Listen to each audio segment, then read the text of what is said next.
pagsamba sa Diyos, baka kayo magkamali, mga kababayan. Merong mga iglesia, pag sinabing pagsamba, ay sasambae ka kami sa linggo. Maliho yun. Wala hong unawa sa Biblia nagsasabi nun.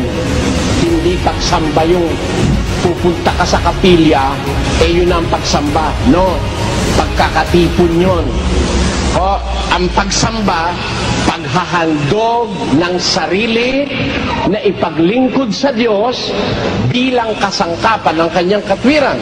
Kaya kung ikaw ay naghahanap buhay, matwid na hanap buhay, kahit na nasa trabaho, matwid ang ginagawa mo, sumasamba ka sa Diyos. Nasa bahay ka, nag-aaruga ka ng iyong mga anak, Lunes, Martes, Miyerkules, Huwebes, Biyernes, Sabado, Linggo.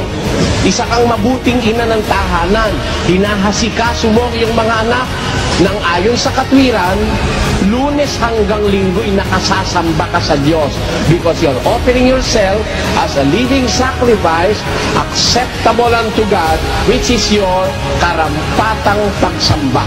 Ang karapat-dapat na pagsamba sa Diyos, yan po'y ang pag-aalay ng ating sarili na maganap natin ang katwiran ng Diyos.